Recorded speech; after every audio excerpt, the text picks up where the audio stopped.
আসসালামু আলাইকুম ওরহমতুল্লাহি ওয়াবারাকাতুহু। বিসমিল্লাহির রহমানির রহিম। আলহামদুলিল্লাহি রাব্বিল আলামিন ওয়াসসালাতু ওয়াসসালামু আলা সাইয়্যিদিল মুরসালিন নবিয়িনা মুহাম্মদ ওয়া আলা আলিহি ওয়া সাহবিহি আজমাইন ওয়া মান তাবি'আহুম বিইহসানিন ইলা ইয়াউমিদ্দিন। আম্মা বা'দ। ফাআউযু বিল্লাহি মিনাশ শাইতানির রাজীম। আলাম তারাউ আন্নাল্লাহা সাখখারা লাকুম মা ফিস সামাওয়াতি ওয়া মা ফিল আরদ ওয়া আসবাগা আলাইকুম নি'মাহু যাহিরাতান ওয়া বাতিনাহ ওয়া মিনান নাসি মান ইউজাদিলু ফিল্লাহি বিগাইরি ইলমিন ওয়ালা হুদান ওয়ালা কিতাবিম মুনির। আল্লাহ পাক রব্বুল আলামিনের সমস্ত প্রশংসা, সালাত এবং সালাম নাযিল হোক প্রিয় নবী সাল্লাল্লাহু আলাইহি ওয়াসাল্লামের উপর। আমাদের তাফসীর চলছে সূরা লোকমান থেকে। আজকে তৃতীয় দিন সূরা লোকমানের তাফসীরের। আল্লাহ পাক রব্বুল আলামিন আয়াত নম্বর 20-এ সূরা লোকমানের তার যে অসংখ্য নিয়ামত রয়েছে পৃথিবীতে মানব জাতির জন্য, সেসব স্মরণ করিয়ে দিচ্ছেন, যাতে করে আল্লাহ পাকের নিয়ামত পেয়ে মানুষ আল্লাহ পাকের শুকরগুজার হয়, অকৃতজ্ঞ না হয়। আল্লাহ পাকের সাথে তাদের সম্পর্ক মজবুত হয়, দুর্বল না হয়। আল্লাহ পাক মানব জাতিকে সম্বোধন করে বলছেন, আলাম তারাও, তোমরা কি দেখনি বা দেখো না, আন্নাল্লাহা সাখখারা লাকুম মা ফিস সামাওয়াতি ওয়া মা ফিল আরদ, যে আল্লাহ পাক তোমাদের কাজে নিয়োজিত করে দিয়েছেন। সাখখারা ইউসাখখির, তাসখীর মানে বশীভূত করে দেওয়া, অনগত করে দেওয়া, কাজে নিয়োজিত করে দেওয়া। তোমাদের জন্য আল্লাহ পাক তোমাদের কাজে নিয়োজিত করে দিয়েছেন যা কিছু আকাশসমূহে রয়েছে আর যা কিছু পৃথিবীতে রয়েছে, সব কিছুকেই। আসমানে যা আছে, জমিনে যা আছে, আল্লাহ পাক রব্বুল আলামিন তা মানব জাতির জন্য কাজে নিয়োজিত করেছেন। সূর্য মানুষের কাজে লেগে আছে, চন্দ্র মানুষের কাজে লেগে আছে, তারকারাজি, মেঘমালা ইত্যাদি ইত্যাদি। এছাড়াও আল্লাহ পাক রব্বুল আলামিনের সমস্ত সৃষ্টি মানব জাতির জন্য আল্লাহ বলছেন যে তাদের কাজে নিয়োজিত করে দিয়েছি। ওয়া আসবাগা আলাইকুম নি'মাহু যাহিরাতান ওয়া বাতিনাহ, এবং আল্লাহ পাক তোমাদের প্রতি তার অনুগ্রহ সমূহকে, তার নিয়ামতগুলিকে পরিপূর্ণ করে দিয়েছেন। আসবাগা, ইসবাগ মানে পূর্ণ মাত্রায় কোনো কিছু করা। আল্লাহ পূর্ণ মাত্রায় দান করেছেন, ঢেলে দিয়েছেন আল্লাহ পাক রব্বুল আলামিন তোমাদের উপর তার অনুগ্রহকে, নিয়ামত সমূহকে, প্রকাশ্য এবং গোপনীয়। প্রকাশ্য আল্লাহ পাকের বহু নিয়ামত রয়েছে, আর অপ্রকাশ্য গোপনীয় আল্লাহ পাক রব্বুল আলামিনের বহু নিয়ামত রয়েছে, যা চোখে দেখতে পাই না। সীমিত অল্প জ্ঞান দিয়ে আমরা আল্লাহ পাকের সেসব নিয়ামত সম্পর্কে টের পাই না, বুঝতে পারি না। কিন্তু আল্লাহ পাক রব্বুল আলামিন সেসব নিয়ামত না দিলে আমাদের জীবনযাত্রা অচল হয়ে যেত। মেডিকেল সায়েন্সের দিকগুলি, মানুষ যে শ্বাস প্রশ্বাস নিচ্ছে, মানুষের মধ্যে যে রোগ ভাইরাসের প্রতিরোধ শক্তি রয়েছে, গোপনীয় বাতেনা আল্লাহ পাকের বহু এরকম গোপনীয় নিয়ামত রয়েছে যা মানুষ বুঝে না। তো দুই একটি কথা বললাম, বহু নিয়ামত আল্লাহ পাকের রয়েছে। আল্লাহ পাক তা পূর্ণ মাত্রায় দান করেছেন মানব জাতিকে। এরপরেও এই মানব জাতির এক শ্রেণীর লোকেরা, অমিনান নাস মান ইউজাদিলু ফিল্লাহ, এই মানব জাতির মধ্য থেকে কিছু লোকের এমন আছে, তারাই সংখ্যাগরিষ্ঠ। মান ইউজাদিলু ফিল্লাহ, যার আল্লাহ সম্পর্কে, আল্লাহ পাকের সত্তা সম্পর্কে, অস্তিত্ব সম্পর্কে, আল্লাহ পাকের তৌহিদ একত্ব সম্পর্কে, আল্লাহ পাক রব্বুল আলামিনের গুণাবলী সম্পর্কে, আল্লাহ পাক রব্বুল আলামিনের নাজিলকৃত বিধান দ্বীন সম্পর্কে, ইউজাদিলু ফিল্লাহ, আল্লাহ সম্পর্কে তারা বিতর্কে জড়িয়ে পড়ে, বাক বিতণ্ডা করে, বেগাইরে ইলমিন, অথচ তাদের কোনো আল্লাহ প্রদত্ত জ্ঞান নেই। কোরআন এবং হাদিসের জ্ঞানের উপর নির্ভরশীল হয়ে নয়, বরং নিজের বিবেক বুদ্ধিকে তারা অগ্রাধিকার দিয়ে থাকে। বেগাইরে ইলম, না কোনো জ্ঞান আছে, ওয়ালা হুদান, না কোনো দিক নির্দেশনা আছে। আল্লাহ পাক রব্বুল আলামিনের দিক নির্দেশনা ছাড়া এমন কোনো দিক নির্দেশনা আছে? বিনা কোনো ইয়াতে খেয়াল খুশি কথা বলে, খেয়াল খুশি আল্লাহ পাকের জাত সিফাত, আল্লাহ পাকের বিধিবিধান সম্পর্কে তর্কে বিতর্কে জড়িত হয়। ওয়ালা কিতাবে মুনির, না কোনো আলোকপ্রদ গ্রন্থ রয়েছে কোরআন কারীম ছাড়া, আল্লাহ পাকের কিতাব রাসূলের হাদিস ছাড়া এমন কোনো উজ্জ্বল গ্রন্থ তাদের কাছে রয়েছে যা দ্বারা তারা এসব তর্ক বিতর্ক করে থাকে। যেমন আল্লাহ পাকের অস্তিত্ব সম্পর্কে নাস্তিকেরা তর্কে জড়ায়, আল্লাহ পাকের ওয়াহদানিয়াত সম্পর্কে যারা বহুত্ববাদী মুশরিক, যারা আকীদা আমলে শিরকে লিপ্ত রয়েছে এই মুসলিম সমাজের অথবা অমুসলিম বহুত্ববাদী যারা,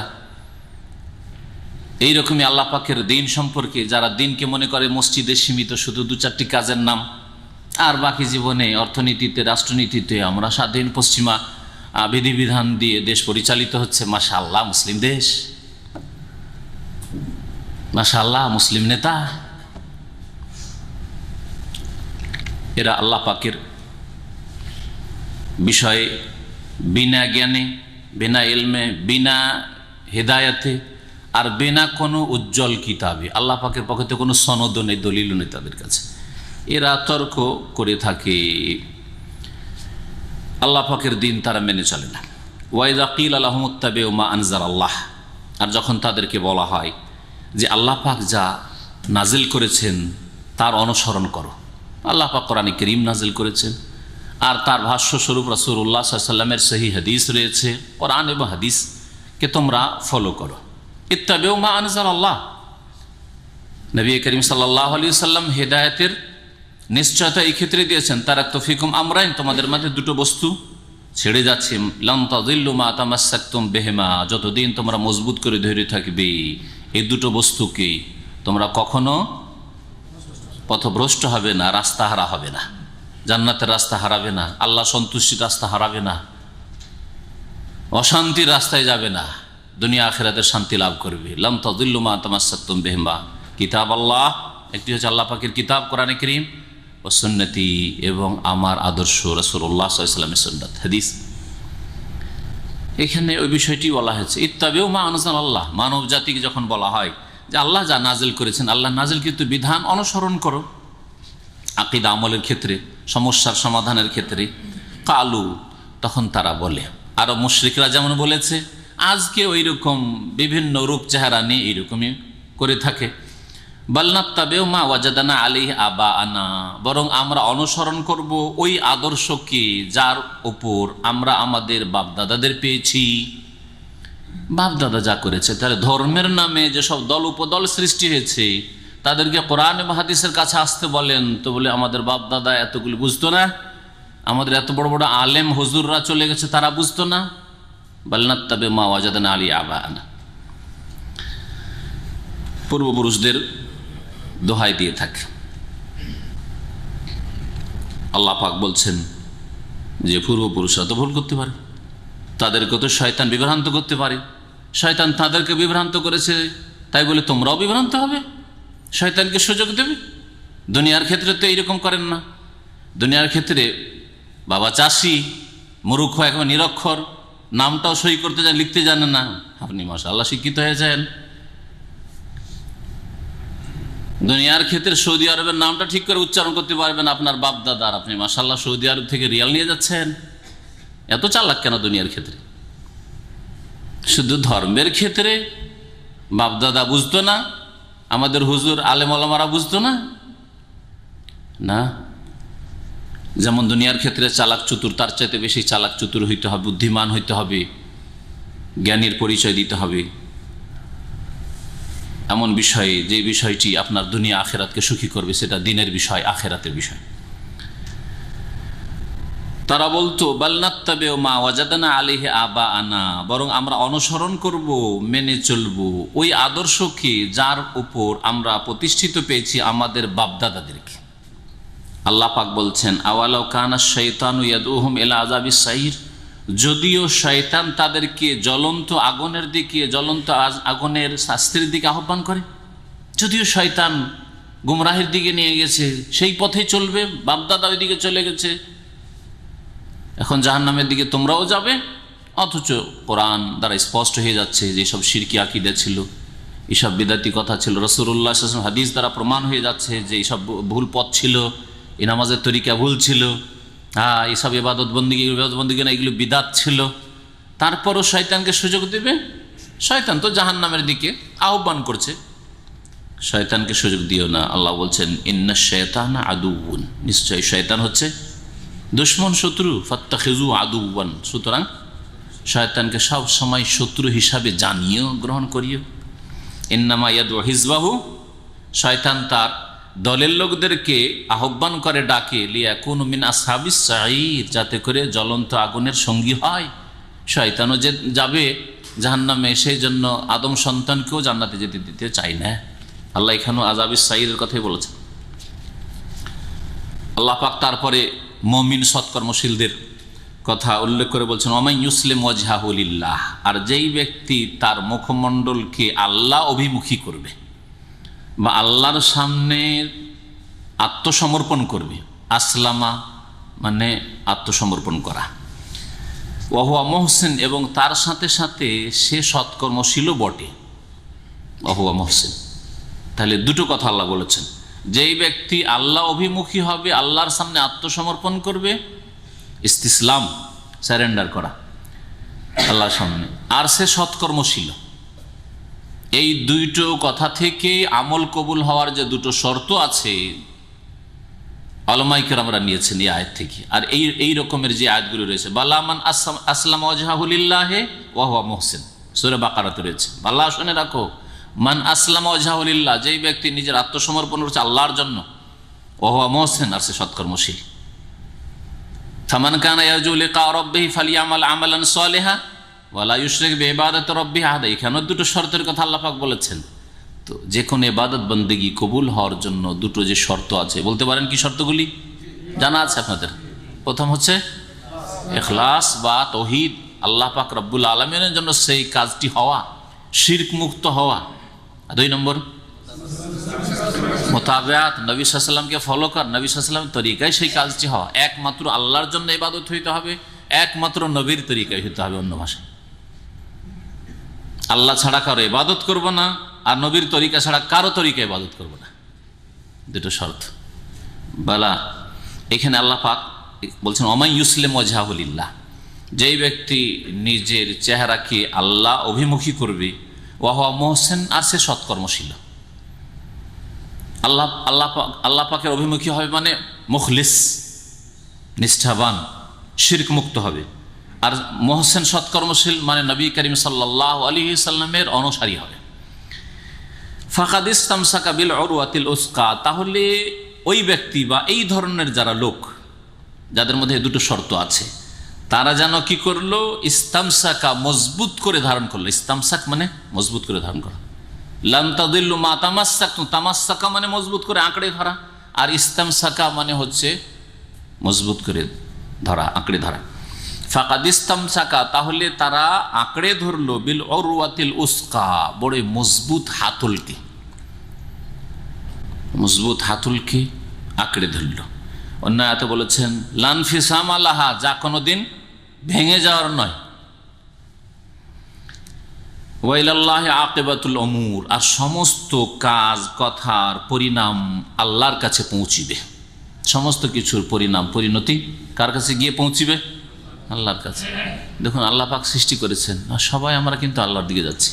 সকলকে মৃত্যুবরণ করতে হবে, সবাই আল্লাহর সামনে হাজির হবে। আল্লাহ সৃষ্টি করেছেন, সব কিছু আল্লাহর দিকে ফিরে যাবে। ফলাফলের ক্ষেত্রে, রেজাল্টের ক্ষেত্রে প্রত্যেকে আপন আপন জীবনে ভালোর চেষ্টা করে, না করেন না? কিন্তু সব কিছুর ফলাফলের মালিক আল্লাহ। অনেক সময় যে নকশা আপনি তৈরি করেছিলেন, যে এই নকশায় আমি, এই প্ল্যানিংয়ে আমি একেবারে আমার টার্গেটে পৌঁছে যাব, টার্গেট ফেল। কারণ সব কিছুর পরিণতির মালিক আল্লাহ। ওয়া ইলাল্লাহি আকিবাতুল উমুর। এই জন্য কাজ করে আল্লাহর উপর আস্থাশীল হইতে হবে, ভরসা করতে হবে, অন্তরের ভরসা। কথায় কাজে যা প্রমাণিত হবে তা একমাত্র আল্লাহর উপর ভরসা হবে। নিজের উপায় উপকরণ, আসবাবপত্র, দুনিয়ার সামগ্রীর ওপর আস্থা ভরসা হবে না। যে আমার কাছে জনবল আছে, ধন আছে, পাওয়ার আছে, আমাদের দল ভারী, আমরা সংখ্যাগরিষ্ঠ, আমরা অনেক লোক তৈরি করেছি, না, কিছু না। ওয়া ইলাল্লাহি আকিবাতুল উমুর। আল্লাহ পাকের কাছেই সমস্ত কাজ আর সমস্ত কথার পরিণতি ফিরে যায়। ওমান কাফারা ফালা ইয়াহজুনকা কুফরু, এখান থেকে আল্লাহ পাক নবী করিম সাল্লাল্লাহু আলাইহি সাল্লামকে সান্ত্বনা দিচ্ছেন। কারণ নবী রাহমাতুল্লিল আলামিন ছিলেন, বিশ্বজাহানের সমস্ত সৃষ্টির জন্য রহমত স্বরূপ ছিলেন। সুতরাং মানুষ সত্য দিন কবুল করছে না, ভালো পথে আসছে না, যারা ঘুমাচ্ছে ওদেরকে একটু করে ঝাঁকানি দেবে।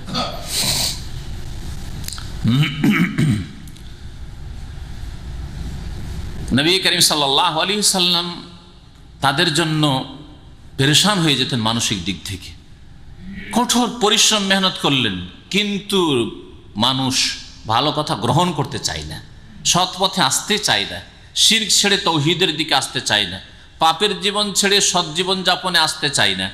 নবী করিম সাল্লাল্লাহু আলাইহি সাল্লাম ব্যাকুল হয়ে যেতেন। এই পেরেশানিতে সান্ত্বনা দেওয়ার উদ্দেশ্যে আল্লাহ পাক বেশ কিছু আয়াত নাযিল করেছেন। তার একটি আয়াত হচ্ছে এটা, আল্লাহ বলছেন ওমান কাফারা, কেউ যদি কুফরি করে, ফালা ইয়াহজুনকা কুফরু, হে নবী তোমাকে জানো তার কুফরি বা তাদের কুফরি তোমাকে দুঃখিত না করে। তোমার দুঃখ কষ্ট করার কি আছে? তোমার কাজ হচ্ছে আল্লাহর দিন পৌঁছে দেওয়া, মানা না মানা তাদের দায়িত্ব। মানবে তাদের ভাগ্য চমকে যাবে, আর অমান্য করবে, সন্দেহ করবে, অস্বীকার করবে, তার পরিণাম তাদেরকেই ভুগতে হবে। ফালা ইয়াহজুনকা কুফরু, তাদের কুফরিতে তোমার দুঃখ কষ্ট করার কিছু নেই। হক কথা, সত্য কথা পৌঁছে দেন। নবী করিম সাল্লাল্লাহু আলাইহি সাল্লামের পরে প্রত্যেক দায়ী, প্রত্যেক আলেমে দ্বীন, প্রত্যেক হিতাকাঙ্ক্ষী মানুষ যে উম্মতে মুসলিম জাতির জন্য দরদি হবে, তাকেও এতে সান্ত্বনা দেওয়া হয়েছে। আপনার আপনজন, আত্মীয় স্বজন অনেকেই ভালো কথা মানতে চায় না, তৌহিদ সুন্নাতের কথা মানতে চায় না, নেক পথে আসতে চায় না, হারাম ছাড়তে চায় না, পাপের জীবন ছাড়তে চায় না, কারো বাপ মা, কারো ভাই বোন, কারো ছেলে মেয়ে, কারো আত্মীয় স্বজন, কারো স্ত্রী। আল্লাহ পাক রব্বুল আলামিনের এগুলি ইবতিলা, পরীক্ষা। ওমান কাফারা ফালা ইয়াহজুনকা কুফরু, এতে দুঃখিত হও না। ইলাইনা মারজিউহুম, আমার কাছেই তাদের প্রত্যাবর্তন স্থল, ফিরে আসতে হবে আমার কাছেই। ফানুনাব্বিহুম বিমা আমিলু, যা কিছু তারা করেছে তার সংবাদ তাদেরকে দিয়েই দেব, তার সম্পর্কে জানিয়ে দেব, স্বাদ পাবে তার। ইন্নাল্লাহ আলিমুম বিযাতিস সুদূর, আল্লাহ পাক রব্বুল আলামিন মানুষের অন্তরের সব কিছুই জানেন। নুমাত্তিউহুম কালিলা, যারা দুনিয়ায় বাড়াবাড়ি করে আল্লাহর ক্ষেত্রে, মানুষের ক্ষেত্রে, আল্লাহ বলছেন নুমাত্তিউহুম কালিলা, তাদেরকে ভোগের সামগ্রী দেব অল্প কিছু সময়ের জন্য। কালিলান, আল্লাহ বলছেন সামান্য কিছু দিনের ভোগের সামগ্রী দেব। দুনিয়ার জালেমদের ইতিহাস তুলে ধরেন, কিছু দিনের ভোগের সামগ্রী আল্লাহ দিয়েছেন, তারপরে তা তাদের কাছ থেকে ছিনিয়ে নেওয়া হয়েছে। যে কোনো ব্যক্তি আল্লাহ দ্রোহী, রাসূলুল্লাহ সাল্লাল্লাহু আলাইহি ওয়াসাল্লামের শত্রু, রাসূলুল্লাহ সাল্লাল্লাহু আলাইহি ওয়াসাল্লামের নিয়ে আসা দিনের শত্রু, যারা বেয়াদবি করে নবী করিম সাল্লাল্লাহু আলাইহি ওয়াসাল্লামের শানে, দ্বীনে ইসলামের বিরুদ্ধে বলে এবং লিখে, আল্লাহ বলছেন নুমাত্তিউহুম কালিলা, তাদের কিছু দিনের জন্য ভোগের সামগ্রী দিয়েছি, ভোগবিলাসের জীবন দিয়েছি। সুম্মা নাদতারহুম ইলা আযাবিন গালিজ, আর তারপরে তাদেরকে কঠোর শাস্তির দিকে টেনে নিয়ে আসবো। ইউতাররা মানে হচ্ছে টেনে নিয়ে আসা, আল্লাহ বলছে কঠোর শাস্তিতে টেনে নিয়ে আসবো। মতের পরে শাস্তি তো আছেই, যা আমরা দেখতে পাই না, কিন্তু ঈমান বিল গায়ব আমাদের আছে আলহামদুলিল্লাহ। আল্লাহদ্রোহী, কুফরি শক্তি, বাতিল শক্তির জন্য মতের পরে মহাশাস্তি রয়েছে, কিন্তু দুনিয়াতেও তাদের শাস্তির শেষ নেই, দুনিয়াতেও তাদের অশান্তির শেষ নেই। সুম্মা নাদতারহুম ইলা আযাবিন গালিজ, গালিজ মানে কঠিন, কঠোর শাস্তি। আল্লাহ পাক রব্বুল আলামিন তারপরে আরব মুশরিকদের কথা বলছেন, যে আরব মুশরিকরা আল্লাহর অস্তিত্ব মানত, বলতো না যে আল্লাহ নেই, নাস্তিকদের মতো। তা নাস্তিকদের চাইতে আরব মুশরিক আবু জাহাল, আবু লাহাব এরা ভালো ছিল। নাস্তিকরা বলে আল্লাহ নেই, পরকাল নেই, এরা বলতো আল্লাহ আছে, বলতো আল্লাহর অস্তিত্ব মানত, ঠিক না? বরং এক শ্রেণীর মুশরিকদের চাইতে আরব মুশরিকরা ভালো। আরব মুশরিকরাও মুশরিক, আর আজকালকার যুগে বহু মুশরিক রয়েছে। বর্তমান যুগের মুশরিকদের তুলনায় আরব মুশরিকরা ভালো ছিল।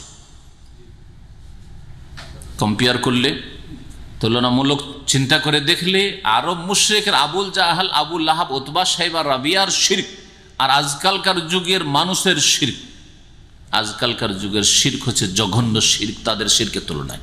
যদি দুইটোই শিরক হচ্ছে শিরক আকবার, বড় শিরক, কিন্তু তাদের চাইতে আজকালকার শিরক হচ্ছে মারাত্মক। কারণ আরব মুশরিকরা আল্লাহ পাকের রুবুবিয়াতের তৌহিদ, আল্লাহ পাকের প্রভুত্বের ক্ষেত্রে, আল্লাহ পাকের কাজের ক্ষেত্রে তৌহিদকে মানত, যে আল্লাহর কাজগুলিতে আমাদের লাত, উজ্জা, হোবাল, মানাত, দেব দেবী শরিক নেই। শুধু শরিক কিসে? আল্লাহ পাকের ইবাদত বন্দেগীতে, সিজদা, দোয়া, ডাকা, জবাই করা, আর নজর নিয়াজ, মানত করা ইত্যাদি, এইসব যে ফরিয়াদ করা, এইসব যেগুলি মানুষের কাজ, তৌহিদে উলুহিয়াত, তৌহিদুল ইবাদা, মানুষের কাজে কর্মে তারা ভাগ করে নিয়েছিল। কিছু ইবাদত বন্দেগী আল্লাহর জন্য খাস,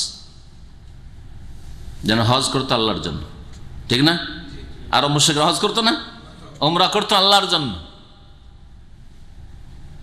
আর বেশ কিছু ইবাদত বন্দেগী সেগুলি করতো দেবদেবীর জন্য।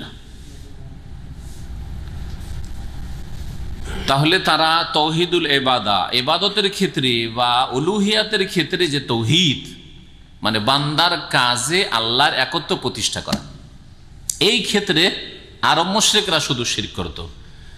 আল্লাহ পাকের কাজে, আল্লাহর তৌহিদে তারা বিশ্বাসী ছিল। একমাত্র আল্লাহকে তারা খালেক, সৃষ্টিকর্তা বলত। একমাত্র আল্লাহকে নিয়ন্ত্রণকারী, মুদাব্বিরুল উমুর, মুতাসাররিফ, নিয়ন্ত্রণকারী, একমাত্র আল্লাহকে মানত। পৃথিবী, আসমান জমিনের ওপর, সাগর মহাসাগরের ওপর, নদী নালার ওপর নিয়ন্ত্রণ কার? আরব মুশরিক বলতো একমাত্র আল্লাহর। রিজিক দাতা, তারা বলতো রাজ্জাক, রিজিক দেওয়া কাজ আল্লাহর কাজ, একমাত্র আল্লাহ রিজিক দান করেন। লাতুজা, হোবাত, মানাল এগুলো রিজিক দেয় না, কিন্তু এরা ওসিলা, মাধ্যম, এদেরকে মাধ্যম বানিয়ে আল্লাহর নৈকট্য লাভ করে আল্লাহর কাছে পৌঁছিতে পারবে।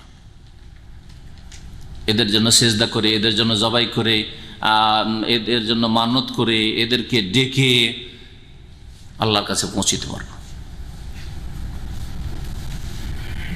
হায়াত মৌতের মালিক, হায়াত দেওয়া, মৌত দেওয়া, এটা আল্লাহ পাকের কাজ, তাই না? এই ক্ষেত্রে আরব মুশরিকরা শিরক করতো না, কখনো বলতো না যে হোবাল আমার প্রাণের মালিক। লাত, উজ্জা, মানাত, আবু জাহল, আবু লাহাব বলতো না যে আমাকে মেরে দিতে পারে, আমার মৌতের মালিক, না, কথা বলতো না।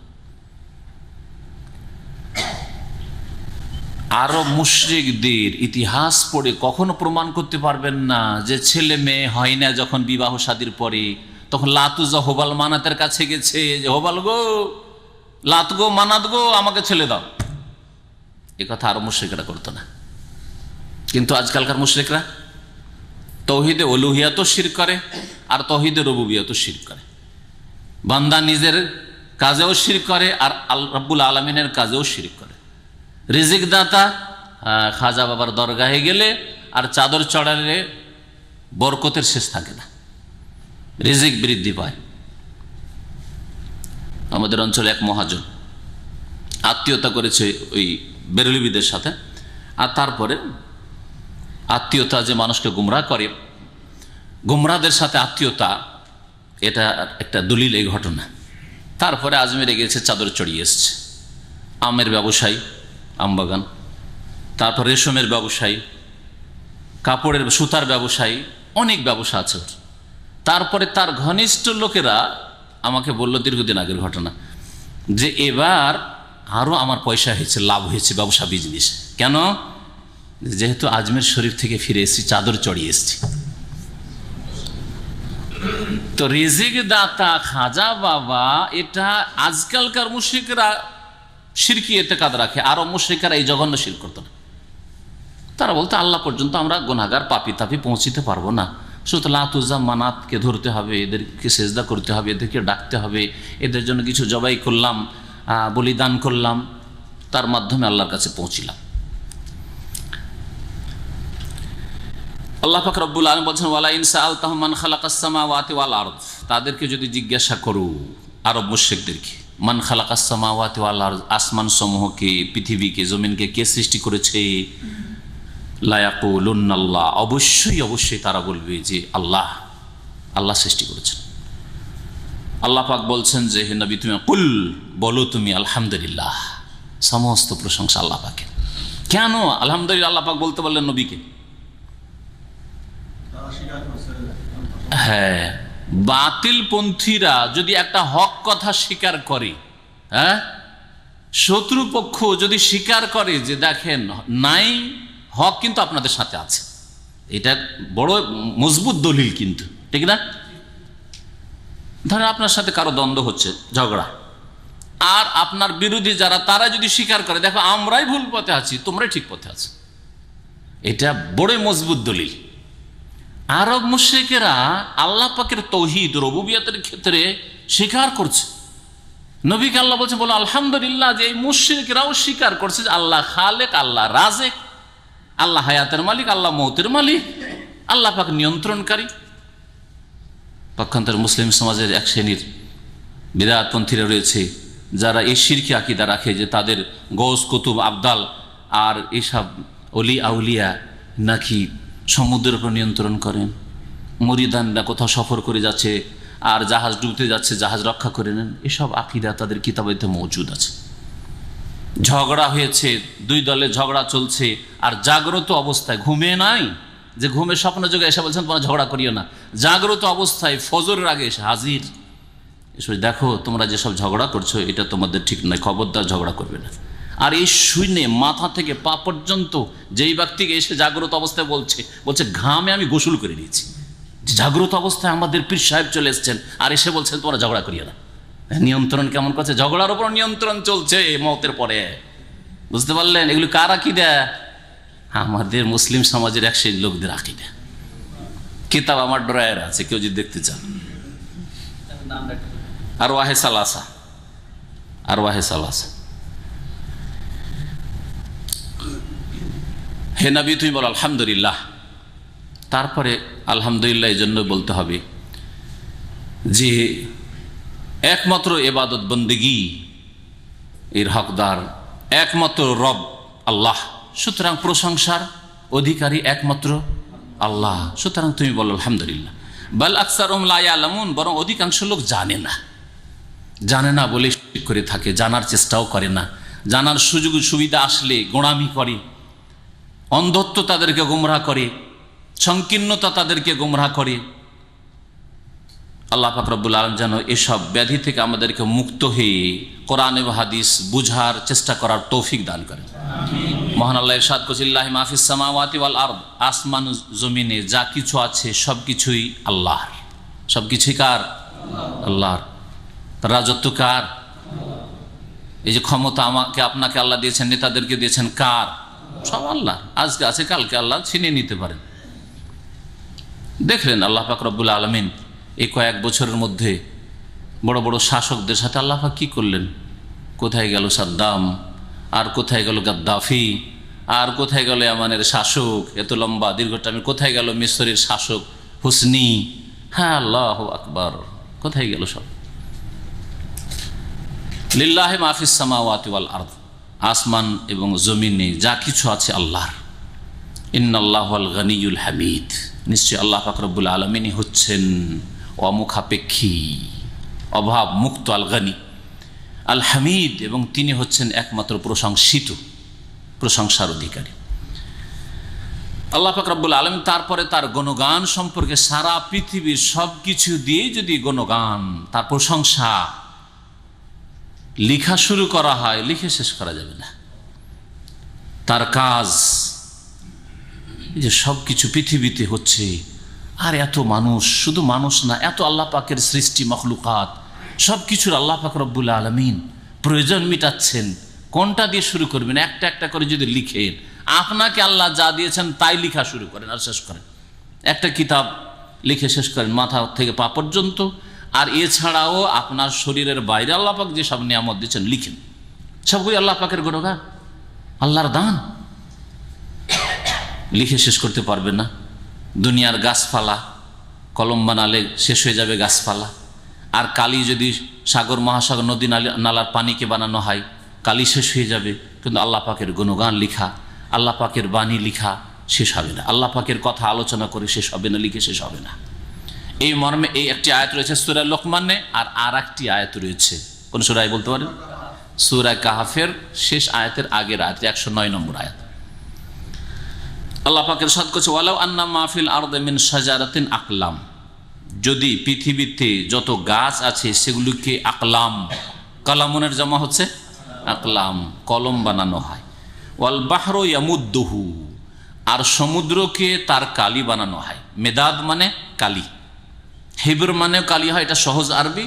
আর মেদাদ মানে কালি হয়, এখানে ইয়ামুদ্দ বলা হয়েছে। আর মাদ্দা ইয়ামুদ্দ মানে বৃদ্ধি করা, সহযোগিতা করা, সাহায্য করা, এগুলো অর্থ। এই জন্য মাদাদ বলা হয়। মাদাদ মানে মদদ করেন, সাহায্য করেন। আল্লাহ পাক রব্বুল আলামিন বলছেন যে ওয়াল বাহরু ইয়ামুদ্দুহু, আর সাগর মহাসাগরগুলিকে যদি তার কালি বানানো হয়, মিন বাদিহি সাবাতু আবহুর, আর তারপরে 7 সমুদ্র। 7 সমুদ্র বলার উদ্দেশ্য এই নয় যে পৃথিবীতে 7টা সমুদ্র রয়েছে, এটা বলা উদ্দেশ্য নয়। আল্লাহ পাক রব্বুল আলামিন মানে যত সমুদ্র রয়েছে, আমরা কোনো একটা বেশি সংখ্যা বললে অনেক বুঝাতে চাই, বুঝাই না? একজনের কাছে টাকা পাবেন, পাওনা আছে, আর 5 বার 7 বার গিয়েছেন, বলছে আপনার কাছে 50 বার যাওয়া হয়ে গেল। হ্যাঁ, তো 50 বার বোঝাননি, আসল বুঝাতে চাইছেন কি যে অনেকবার গিয়েছি, সংখ্যা বোঝাতে চান। যদি 7 সমুদ্র তারপরে তার সাথে যোগ করা হয়, মানে 7 সমুদ্রের সমস্ত পানি, এছাড়া নদী নালার কথা, আল্লাহ নদ নদীর কথা উল্লেখই করেননি, পুকুর আর ঝিল, জলাশয়, এসবের কথা তো আল্লাহ পাক উল্লেখ করেননি। এইগুলি সবগুলিকে যদি কালি বানানো হয়, মা নাফিদাত কালিমাতুল্লাহ, আল্লাহ পাকের বাণী সমূহ লিখা শেষ হবে না, আল্লাহ পাকের গুণগান লিখা শেষ হবে না। ইন্নাল্লাহ আজিজুন হাকিম, নিশ্চয় আল্লাহ পাক রব্বুল আলামিন আজিজ, মহাপরাক্রান্ত, তাকে কেউ হারাতে পারে না, পরাজিত করতে পারে না, তার থেকে কেউ হাতছাড়া হয়ে ছুটে চলে যেতে পারে না, যে আল্লাহ ধরতে পারলেন না। স্বামীকে ধরতে পারলো না, দেশ থেকে পালিয়ে গেছে, কোথায় লুকিয়ে আছে খুঁজে পাওয়া যায় না। আজিজ আল্লাহ পাক রব্বুল মহাপরাক্রান্ত, আর হাকিম, এবং তিনি বড় প্রজ্ঞাবান। আল্লাহ পাকের প্রত্যেকটি সৃষ্টিগত বিধানে আর শরীয়তের বিধানে আল্লাহ পাকের হুকুম হচ্ছে 2 রকম। আমরে কওনি মানে সৃষ্টিগত আল্লাহ পাকের বিধান, আল্লাহ যা সৃষ্টি করেছেন আর করবেন। আর আমরে শারঈ মানে শরীয়তের, কোরআনে বা হাদিসে আল্লাহ পাকের যেসব বিধিবিধান রয়েছে, 5 ওয়াক্ত সালাত, মাহে রমজানের সিয়াম, যাকাত, হজ, উমরা, কুরবানি ইত্যাদি, হিজাব, পর্দা, সবগুলিতে হেকমত রয়েছে, হেকমতে ভরা আছে। ফরজ হোক, সুন্নাত, মুস্তাহাব, নফল হোক, ইবাদত বন্দেগী, জিকির আজকার হোক, সবগুলিতে হেকমত আছে। আল্লাহ পাকের নাম হচ্ছে হাকিম। ওই আয়াতটি তাহলে নিয়ে আসেন, সূরা কাহফের যে আয়াতটি বললাম, কুল্লাউ কানাল বাহরু মিদাদাল লিকালিমাতি রাব্বি লানাফিদাল বাহরু ক্বাবলা আন তানফাদা কালিমাতু রাব্বি ওয়ালাউ জিনা বিমিসলিহি মাদাদা। কুল, হে নবী বলে দাও, লাউ কানাল বাহরু মিদাদান লিকালিমাতি রাব্বি, আমার রবের কালিমা লিখার জন্য যদি সমুদ্রগুলি কি হয়ে যায়, মেদাদ, কালি হয়ে যায়। এখানে আল্লাহ পাক গাছের কথা উল্লেখ করেননি, কলমের কথা উল্লেখ করেন, শুধু কালির কথা উল্লেখ করেছেন আয়াত। লানাফিদাল বাহর, সমুদ্র শেষ হয়ে যাবে, সমুদ্রের পানি শেষ হয়ে যাবে, ক্বাবলা আন তানফাদা কালিমাতু রাব্বি, আমার রবের কালিমাত, গুণগান, কথা লিখা শেষ হওয়ার আগেই কি শেষ হয়ে যাবে? লানাফিদাল বাহর, সমুদ্রের পানি শেষ হয়ে যাবে। ওয়ালাউ জিনা বিমিসলিহি মাদাদা, শুধু তাই নয়, এইরকম যদি আরো অনুরূপ, মুসলিহি মানে এর দ্বিগুণ শুধু নাই, এর বহুগুণ সমুদ্র যতগুলি আছে, যত পৃথিবীতে পানির ভাগ আছে, এইরকম বহু পানির ভাগ আরো যদি নিয়ে আসেন, আরো নিয়ে আসেন, বেমিসলিহি মিসলিহি মিসলিহি, এটাই বোঝানো তাফসীরকাররা বলেছেন। তারপর আল্লাহ পাক রব্বুল আলামিনের গুণগান লিখে শেষ করা যাবে না। আল্লাহ পাকের হামদোসানা, আল্লাহ পাকের কাজ, আল্লাহ পাকের কথা, আল্লাহ পাকের আলোচনা শেষ করা যাবে না। আল্লাহ পাক রব্বুল আলামিন যেন আমাদেরকে তার সত্যিকার অর্থে জিকির আজকার করার তৌফিক দান করেন। কোরআন সুন্নাহ মোতাবেক জিকির আজকার আল্লাহ পাক বেশি বেশি যেন তৌফিক দান করেন। আল্লাহ পাক তারপরে বলছেন যে এত বিশাল সৃষ্টির সৃষ্টি করা আর তাদেরকে উঠানো, আবার হিসাব নেওয়ার জন্য জবাবদাহি করতে আল্লাহর সামনে হাজির হইতে হবে, এটা মানুষের দিকে লক্ষ্য করলে তো বড় জটিল বিষয়, তাই না? একটা কোম্পানিতে লোকজন যদি বেশি হয়ে যায় তো এইগুলোকে সামলে রাখা বড় মুশকিল হয়ে যাচ্ছে। এত এত ম্যানেজার তো আছে, এক এক সাইটে এক এক ম্যানেজার, আবার তার উপরে সুপারভাইজার, ফোরম্যান, কত স্তরের দায়িত্বশীল, তারপরও ট্যাকল দেওয়া সম্ভব হয় না। বুঝতে পারছেন না? আল্লাহ পাক রব্বুল আলামিনের জন্য এই সারা বিশ্বের মখলুকাতের নিয়ন্ত্রণ, এদের হিসাব নেওয়া, এদের সৃষ্টি করা আর এদের পুনরুত্থান, আবার উঠানো মওতের পরে, এগুলি কি মুশকিল? যদি আপনি দুর্বল মখলুক হিসাবে চিন্তা করেন, আরে বিশাল ব্যাপার, বিশাল ব্যাপার, আদম আলাইহিস সালাম থেকে শুরু করে কিয়ামত পর্যন্ত এত মানুষ, এত জিনকে পয়দা করা, আবার তাদের পুনরুত্থান মওতের পরে উঠানো, হিসাব নেওয়া, আর হিসাব নিয়ে যার যেমন আমল একেবারে কোনো রকমের জুলম না হয়ে তাদের উচিত শাস্তি হওয়া, আর যারা সৎকর্মশীল তাদের যথাযথ তাদের পুরস্কৃত করা, কি যেমন তেমন ব্যাপার?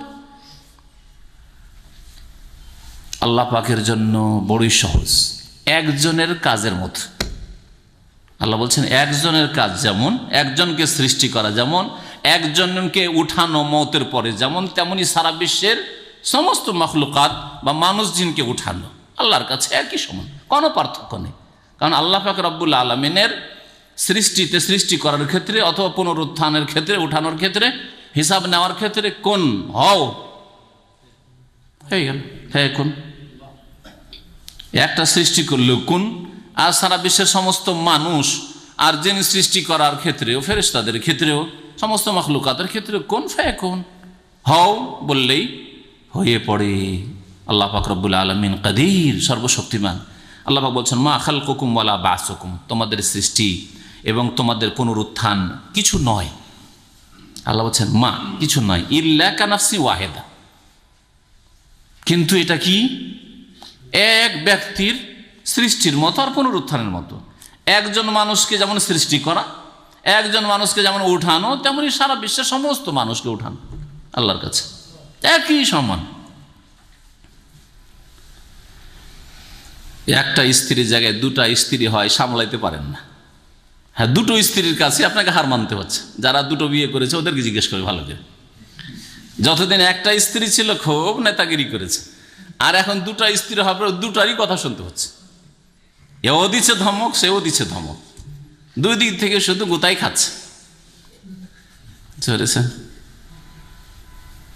আর যদি বড়টার কাছে দুর্বল না হয়, অনেক সময় মানে জালেম মানুষ তো আসলে অধিকাংশ লোকই জালেম, তো বড়টার কাছে বয়স হয়ে গেছে, ওর কাছে নতি স্বীকার করেন, ওই ছোটর কাছে নতি স্বীকার, সব ক্ষেত্রে নতি স্বীকার।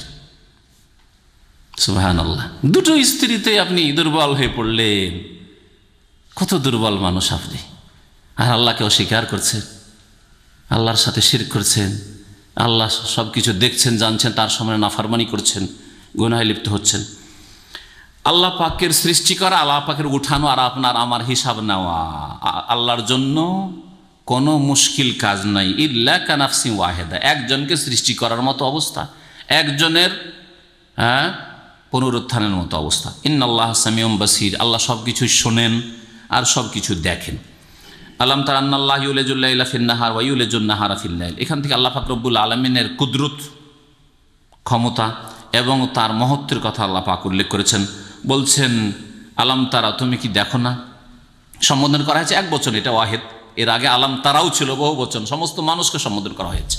তো এখানে নবী করিম সাল্লাল্লাহু আলাইহি সাল্লামকে সরাসরি সম্বোধন করা হয়েছে, আর পরোক্ষভাবে প্রত্যেক মানুষকে যেন সম্বোধন করা হয়েছে। আমাকে আপনাকে কোরআন সম্বোধন করছে, অ্যাড্রেস করছে। আলাম তারা, তুমি কি দেখনি? অন্তর্দৃষ্টি দিয়ে দেখো না, দেখনি? এই চোখ দিয়ে দেখো না, দেখনি? আলাম তারা, তুমি কি দেখনি? আন্নাল্লাহ ইউলিজুল লাইলা ফিন নাহার, যে আল্লাহ পাক রব্বুল আলামিন রাতকে দিনের মধ্যে প্রবেশ করান, ওয়া ইউলিজুন নাহার, আর দিনকে রাতে প্রবেশ করান। কখনো রাত ছোট হয়ে যায়, হ্যাঁ, দিন রাতের কিছুটা অংশ কেড়ে নেই, আবার কখনো তার বিপরীতটা হয়। ওয়াসাখখারা শামসা ওয়াল কামার, আর এর আর একটা দিক হচ্ছে যে দিন যায় তো রাত চলে আসে, অন্ধকার ছেয়ে যায়, আর রাত শেষ হয় তখন দিন আবার চলে আসে। এটা রাতকে দিনে প্রবেশ করানো আর দিনকে রাতে প্রবেশ করানো। ওয়াসাখখারা শামসা ওয়াল কামার, আর সূর্য চন্দ্রকে আল্লাহ পাক কাজে নিয়োজিত রেখেছেন। নিজ নিজ কাজে সূর্য চন্দ্র লেগে আছে, কোনো ব্যতিক্রম নেই, কোনো নাফরমানি নেই। 50-60 বছরের বয়স পেয়ে আল্লাহর বিরুদ্ধাচরণ আর গুনাহ পাপ আর অবাধ্য হওয়ার শেষ নেই। আর এত যুগ যুগ ধরে সূর্য চন্দ্র আপন কাজ করতেই আছে, একদিনও নাফরমানি করে যে আল্লাহ আজকে উঠবো না, ক্লান্ত, উঠবো না আজকে করেছে। আর ফজরে আল্লাহ মাসে 2-4 দিন পারছি, 4 বার নামাজ পড়তে যাবো, একবার যাব না। কত বড় নাফরমান, কত বড় নাফরমান, 3.5 হাতের দুর্বল মানুষ। আর আল্লাহ পাকের বিশাল সৃষ্টি সূর্য কখনো একদিনও নাফরমানি করেনি, এক মুহূর্তে যেন নাফরমানি করেনি। ওয়াসাখখারা শামসা ওয়াল কামার কুল্লুন ইয়াজরি ইলা আজালি মুসাম্মা, প্রত্যেকে চলতে আছে বা চলতে থাকবে। ইয়াজরি হাল ইস্তেকবাল দুটোই আছে মোজারের মধ্যে, তাই না? কুল্লুন ইয়াজরি, প্রত্যেকে, সূর্য চন্দ্র ইয়াজরি চলতেছে বা চলতে থাকবে, ইলা আজালি মুসাম্মা, নির্দিষ্ট সময় পর্যন্ত। নির্দিষ্ট সময় একটি হচ্ছে কিয়ামত পর্যন্ত, যেই দিন কিয়ামত হবে সূর্যের আসল গতি থেমে যাবে, উল্টো দিক থেকে পশ্চিম দিক থেকে সূর্য উঠে যাবে, শেষ পৃথিবী। এটা একটা বোঝানো হয়েছে। আর নবী করিম সাল্লাল্লাহু আলাইহি সাল্লামের একটা হাদিস দিয়েও এই আয়াতের তাফসীর করা হয়েছে, যা সহিহাইনে রয়েছে, বুখারী মুসলিমে রয়েছে। আবু যার রাদিয়াল্লাহু তাআলা আনহু বর্ণনা করছেন, রাসূলুল্লাহ সাল্লাল্লাহু আলাইহি ওয়াসাল্লাম একদিন বললেন আবু যারকে, ইয়া আবু যার, হে আবু যার, আতাদরি আইনা তাযহাব হাযিহি শামস, তুমি কি জানো এ সূর্য কোথায় যায়? এই যে সূর্য ডুবতে যাচ্ছে, অস্তমিত হচ্ছে, কোথায় যায়? কুলতু, তখন আবু যার বলছেন, আমি বললাম আল্লাহু ওয়া রাসূলুহু আ'লাম, আল্লাহ এবং তার রাসূল সাল্লাল্লাহু আলাইহি সাল্লাম বেশি জানেন। কালা, তখন নবী সাল্লাল্লাহু আলাইহি ওয়াসাল্লাম বললেন, ফাইন্নাহা তাযহাবু, এই সূর্য যাচ্ছে, ফাতাসজুদু তাহতাল আরশ, আর আরশের নিচে গিয়ে আল্লাহকে সেজদা করছে, সুম্মা তাস্তাযিনু রাব্বাহা, তারপরে তার রবের কাছে, আল্লাহ পাকের কাছে অনুমতি চাইছে যে আল্লাহ উঠবো, আল্লাহ উঠার অনুমতি আছে, পূর্ব দিক থেকে আজকে উঠবো না উঠবো না, নাকি পশ্চিম দিক থেকে উঠতে হবে? ফায়ুশিকু আন ইউকাল লাহা, বড়ই সম্ভাবনা, খুব সময় কাছে এসছে যে কখন বলা হবে তাকে, ইরজিই মিন হাইসু জিতি, যেখান থেকে এসছো সেখানে ফিরে যাও, মানে পশ্চিমে পৌঁছে গেছো, এখন ওখান থেকে আজকে উঠবে, আর পূর্ব দিকে যাবে না। তাহলে ইলা আজালি মুসাম্মা, নির্দিষ্ট সময় পর্যন্ত, মানে প্রত্যেক দিন প্রত্যেক এলাকার যে সূর্য ডুবছে, আমাদেরকে বুঝার আল্লাহ পাক এতটা শক্তি দিয়েছেন। আর এর ধরন এছাড়াও আর কিছু হতে পারে যেটা বোঝা মানুষের এই সীমিত জ্ঞান দ্বারা সম্ভব নয়, যে কেমনভাবে আল্লাহ পাকে সেজদা করছে, কেমনভাবে আরশের নিচে যাচ্ছে, আর কিভাবে অনুমতি চাচ্ছে, যেখানে আল্লাহ পাক বলছেন প্রত্যেক সৃষ্টি তসবিহ করে। এরা বিশ্বাস করেন না, করেন না? হ্যাঁ, সাব্বাহা লিল্লাহি মা ফিস সামাওয়াতি ওয়া মা ফিল আরদ, মানে কি এইরকম ইউসাব্বিহু সাব্বাহা দিয়ে কয়েকটি সূরা আল্লাহ শুরু করেছেন। হ্যাঁ, সেজদা করার কথা আল্লাহ বলছেন, বরং আল্লাহ পাক আর আয়াতে বলছেন, ওয়াইন মিন শাইইন, এমন কিছু দুনিয়াতে নেই, ইল্লা ইউসাব্বিহু বিহামদিহি, আল্লাহ পাকের প্রশংসা বিজড়িত তসবিহ করে। প্রত্যেক বস্তু আল্লাহ পাকের প্রশংসা করে আর তসবিহ করে। ওয়ালাকিন, কিন্তু লা তাফকাহুনা তাসবিহাহুম, তাদের তসবিহ তোমরা বুঝো না। চোখের সামনে পাখি তসবিহ করছে, বুঝেন না? কীট পতঙ্গ পিপিলিকা তসবিহ করছে, আপনি বুঝেন না? গাছপালা তসবিহ করছে, আপনি বুঝেন না? আপনাকে বুঝার তৌফিক দেননি। আল্লাহ পাকের বিধানে, কোরআনে কারীমে আল্লাহ পাক বলেছেন, এটা হচ্ছে ঈমান বিল গায়বের অন্তর্ভুক্ত। না জেনে না দেখে বিশ্বাস কর, না জেনে মানে জানছি, আল্লাহ জানিয়েছেন। আর সবচাইতে ভালো জ্ঞান, বিশুদ্ধ জ্ঞান আর ভেজাল মুক্ত জ্ঞান হচ্ছে আল্লাহ প্রদত্ত জ্ঞান। রাসূলুল্লাহ সাল্লাল্লাহু আলাইহি ওয়াসাল্লামের ওহী যোগে যে জ্ঞান এসছে, সেটা ওহীর কথা, এগুলি আসমানি কথা। আল্লাহ পাক রব্বুল আলামিন তাহলে সূর্য চন্দ্রকে নিজ নিজ কাজে নিয়োজিত রেখেছেন। সূর্যের যে কাজ করছে, চন্দ্রের কাজ করছে, আর এক নির্দিষ্ট সময় পর্যন্ত চলমান রয়েছে, চলমান থাকবে। ওয়া আন্নাল্লাহা বিমা তা'মালুনা খাবীর, আর তোমরা যা কিছু কর্ম করো সে সম্পর্কে আল্লাহ পাক সূক্ষ্ম খবর রাখেন। যালিকা বিআন্নাল্লাহা ওয়াল হক, এসব তো এরই প্রমাণ। এই যে আল্লাহ পাকের মহাকুদরত, এবং আল্লাহ পাকের মহত্বের কথা। আল্লাহ পাক দিন রাতের আবর্তন বিবর্তন করেন, সূর্য চন্দ্রকে নিয়ন্ত্রণ করে রেখেছেন, আর আপন আপন গতিতে চলতে আছে। এসব কিসের প্রমাণ? হ্যাঁ, যে আল্লাহ পাক বিআন্নাল্লাহ ওয়াল হক, জালেকা দিয়ে ইঙ্গিত হয়েছে এই দিকে, মানে এসব তো এই বিষয়ে প্রমাণ যে আন্নাল্লাহ ওয়াল হক, আল্লাহ হচ্ছেন চিরসত্য, সত্য মাবুদ, বারহাক মাবুদ। আল্লাহ হক, আল্লাহ পাকের দিন হচ্ছে হক, আল্লাহ পাকের নাজিলকৃত বিধান হচ্ছে হক, সত্য। আর হকের বিপরীত যা কিছুই আছে তা হচ্ছে বাতিল। এই জন্য আল্লাহ পাকের একমাত্র দিন হচ্ছে দিন ইসলাম, সেটাই হচ্ছে হক, আর বাকি হচ্ছে বাতিল। আল্লাহ বলছেন ওয়া আন্না মা ইয়াদউনা মিন দুনিহিল বাতিল। আর মানব জাতি আল্লাহকে বাদ দিয়ে যেসবকে ডেকে থাকে, আহ্বান করে, যেসবের কাছে ফরিয়াদ করে, দোয়া করে, সেগুলি হচ্ছে বাতিল। দেবদেবী হোক, আর অলিয়া উলি কবর মাজারকে ডাকাই হোক, আর কবর মাজারওয়ালাদেরকে জীবিত মৃতকে ডাকা হোক, এই মতবাদ হচ্ছে বাতিল। ওয়া আন্নাল্লাহু আল আলিয়ুল কবীর, আর আল্লাহ পাক রব্বুল আলামিন সুউচ্চ, আল কবীর সুমহান। তারপরে আল্লাহ পাক আরও বলছেন মানব জাতিকে সম্বোধন করে, রাসূলুল্লাহ সাল্লাল্লাহু আলাইহি ওয়াসাল্লামকে সরাসরি সম্বোধন করছেন, আর পরোক্ষভাবে মানব জাতিকে, আলাম তারা, হে নবী তুমি কি দেখনি, হে মানুষ তুমি কি দেখনি বা দেখো না, আন্নাল ফুলকা তাজরি ফিল বাহরি বিনিমাতিল্লাহ, যেই জলজাহাজ ফুলক, পানি জাহাজ, পানির উপরে যে নৌযান, সে নৌকায় হোক, ছোট হোক আর বড় হোক, ফুলক সবগুলিকে শামিল। পানিপথে যেসব যানবাহন চলমান চলাফেরা করে সেগুলিকে ফুলক বলা হয়। আন্নাল ফুলকা তাজরি ফিল বাহার, যে জলযান চলমান থাকে ফিল বাহারি, সমুদ্র পথে। এত ভারী বোঝা নিয়ে কি করে চলে? এটাকে কে নিয়োজিত করেছেন? কার নিয়ন্ত্রণে আছে? কোন আল্লাহ মানুষকে বুদ্ধি দিয়েছেন? আর কিভাবে আল্লাহ পাক মানুষকে উপকৃত করেছেন এই সমুদ্র পথের সফরের মাধ্যমে?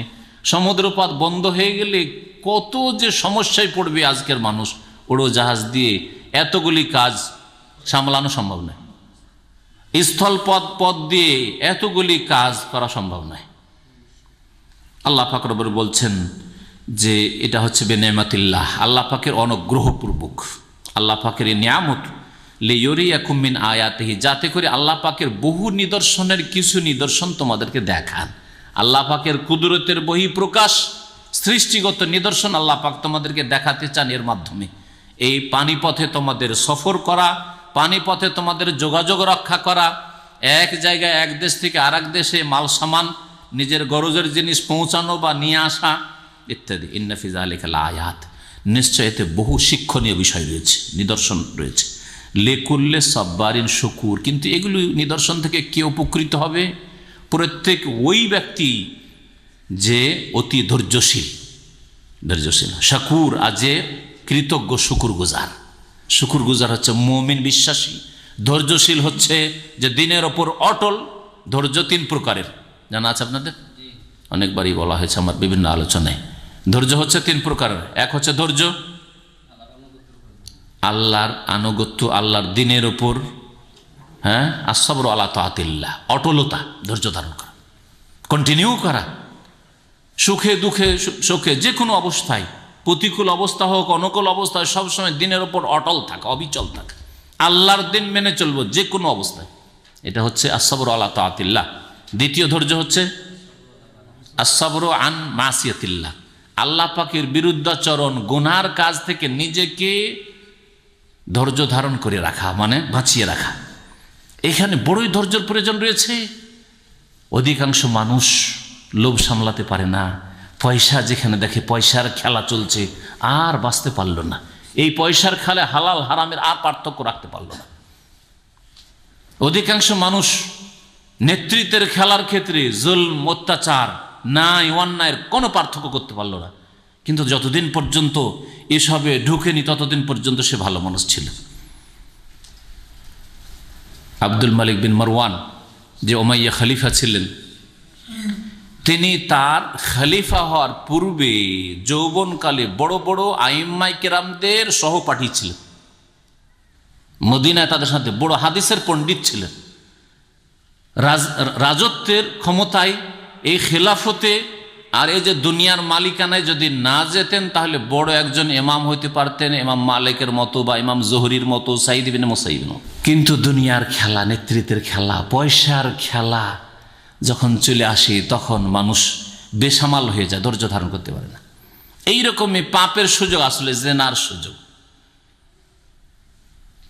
খাদ্দামা বসে আছে, পালিয়ে এসছে, একাই বসে আছে রাত অন্ধকারে, আশেপাশে এদিক ওদিকে তো কেউ নাই, চলো ঘরে উঠিয়ে নিল। গত সপ্তাহের ঘটনা, এই দাম্মাম কোর্টে গিয়েছিলাম, 3 জন, দুঃখের বিষয়, যেগুলো বাঙালিদেরই ঘটনা কেন হচ্ছে। 3 বাঙালিতে 2 শ্রীলঙ্কার মহিলাকে ঘরে উঠিয়ে নিয়ে গেছে। এইখানে বাদিয়াতে জেলে আছে, তাদের বিচার। 3 জনের 2 জনে বিবাহিত। ব্যবসা যে কতদিন করেছে, কিন্তু শিকার এতটুকু করছে যে ব্যবসা করিনি, তবে আমরা ব্যভিচার করেছি, মেলাবার করিনি, 1বার বা 2বার করেছি, 2টোর সাথে করিনি, 2টো উঠিয়েছিলাম, 1টার সাথে করেছি, বুঝতে পারছেন। আবার তারপরে বিবাহিত। আউযুবিল্লাহ, আউযুবিল্লাহ। দেখছেন, তাহলে ধৈর্য, গুনাহের ক্ষেত্রে স্ত্রী নাই, ধৈর্য ধারণ করতে হবে। যুবক মানুষ ধৈর্য ধারণ করতে, বিয়ে করতে পারে, ধৈর্য ধারণ করতে হবে।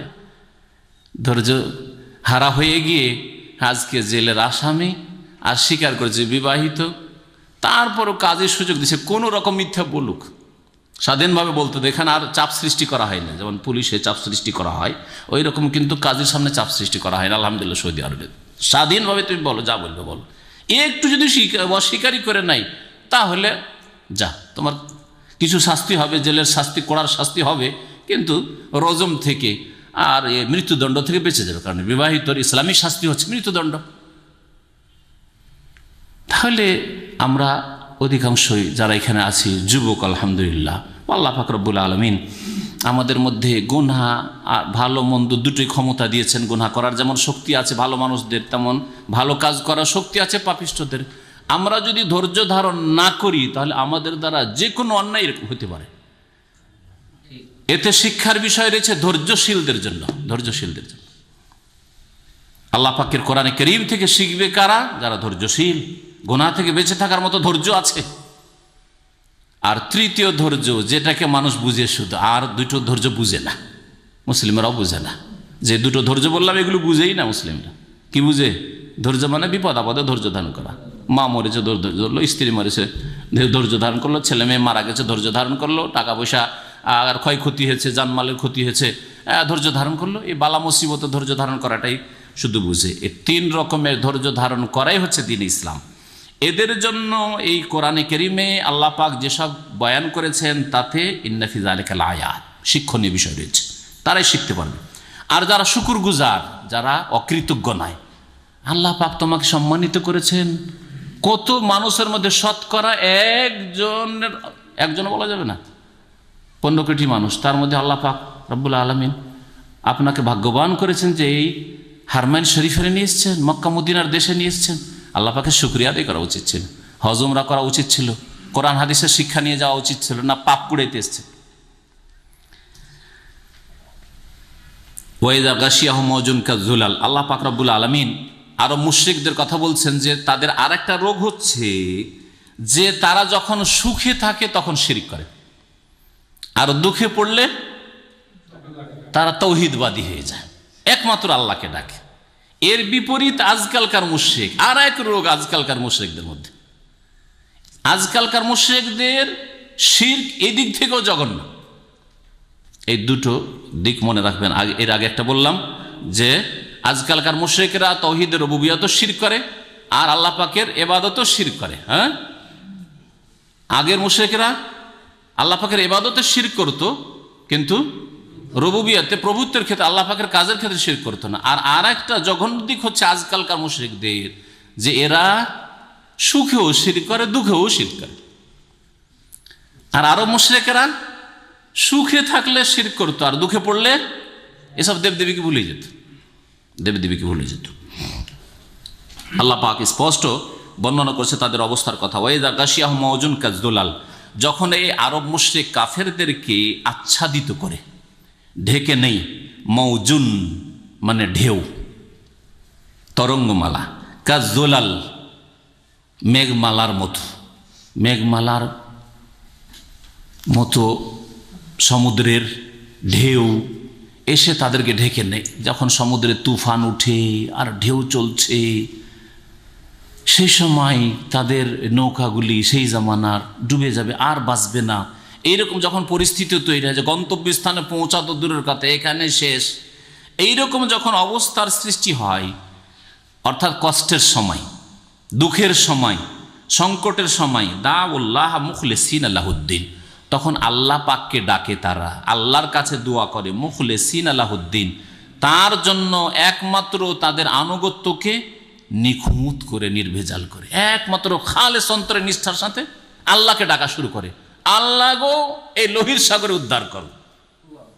এই যে সমুদ্রের পাশে আমরা আছি, আরব উপসাগর, এই আরব উপসাগরে যখন আরব মুশরিকরা সফর করত, এইখান থেকে ধরেন ইরান যাবে বা আর কোথাও যাবে, ভারত মহাসাগর সফর করতো, যখন ভারতে তারা ব্যবসা বাণিজ্যে যাবে, আর তারা শিরকি আকীদা রাখতো নবী করিম সাল্লাল্লাহু আলাইহি সাল্লামের নবুয়তের পূর্বে, তখন যখন এইরকম ঢেউ দেখতো, তুফান দেখতো, দাউল্লাহ মুখলিসিন লাহুদ্দিন, আল্লাহকে ডাকতো, লা তুজা মানা থোবাল সব ভুলে যেত।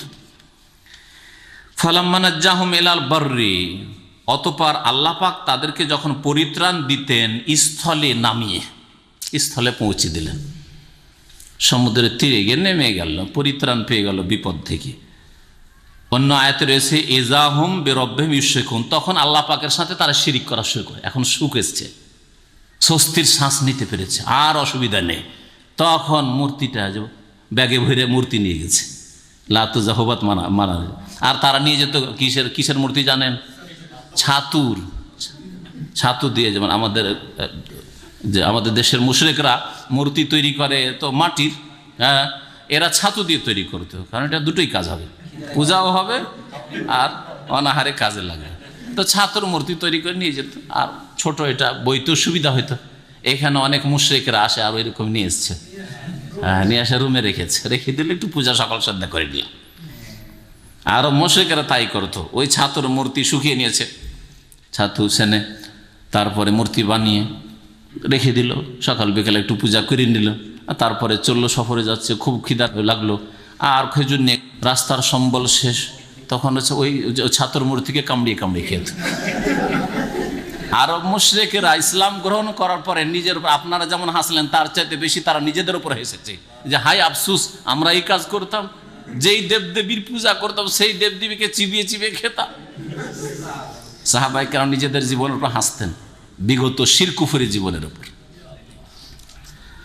আল্লাহ পাকের শুকরিয়া আদায় করতেন, আর বিগত জীবনের উপর আক্ষেপ করতেন যে হাই কি ছিলাম, গরু ছাগলের চাইতে নিকৃষ্ট। আল্লাহ পাক এখানে বলছেন যে ফালাম্মা নাজ্জাহুম ইলাল বার, স্থলে পৌঁছে দিয়ে আল্লাহ যখন তাদেরকে পরিত্রাণ দিয়ে দিতেন বিপদ থেকে, ফামিনহুম মুক্তাসিদ। এই ফামিনহুম মুক্তাসিদের তাফসীর কি? একটি তাফসীর মুক্তাসিদের দূরের অর্থ করা হয়েছে। প্রখ্যাত তাবি মুজাহিদ রাহিমাহুল্লাহ তাআলা, তিনি মুক্তাসিদ মানে এখানে কাফের বলেছেন, বা জাহেদ অস্বীকারী, তাদের মধ্যে কিছু অস্বীকারী পয়দা হয়ে যেত। আল্লাহ পাক তাদেরকে নাজাত দিলেন, এক আল্লাহকে খুব ডেকেছিল, দেবদেবী ভুলে গিয়েছিল, কিন্তু স্থলে নামা মাত্রই আল্লাহর এই নিয়ামত অনুগ্রহকে, দয়াকে অস্বীকার করে যেত, কুফরি করা শুরু করে, আবার শিরিক করা শুরু করে। ফামিনহুম মুক্তাসিদ মানে তাহলে ফামিনহুম কাফিরুন বা জাহিদুন, জাহাদ মানে ইনকার করা, অস্বীকার করা। আর অধিকাংশ তাফসীরকারগণ মুক্তাসিদের যেটা প্রসিদ্ধ অর্থ সেটাই রেখেছেন। ইকতাসাদা মানে মধ্যম পন্থা অবলম্বন করা, মধ্যম পন্থা অবলম্বন করা। নবী সাল্লাল্লাহু আলাইহি ওয়াসাল্লাম হাদিস, আল কাসদা তোমরা মধ্যম পন্থা অবলম্বন করবে, অতিরঞ্জন বাড়াবাড়ি করবে না আর ঘাটতিও করবে না। দিন এটার নাম। অতিরঞ্জন বাড়াবাড়ি করলে শিরক বিদআত হয়, আর ঘাটতি করলে আধা নামাজি বেনামাজি বিদিন বিধর্মী হয়, নাস্তিক হয়। তো আল্লাহ পাক বলছেন ফামিনহুম মুক্তাসিদ, যখন তারা স্থলে পরিত্রাণ পেয়ে যেত, আল্লাহ পাক তাদেরকে পরিত্রাণ দিতেন স্থলে পৌঁছে দিয়ে, তখন তাদের মধ্যে কিছু লোক মধ্যমপন্থী হয়ে যেত, মানে ধার্মিক হয়ে যেত। তারা সত্যি তাওহীদকে বুঝতে পারত, আল্লাহ তো উদ্ধার করলেন, তৌহিদের উপর থাকতো।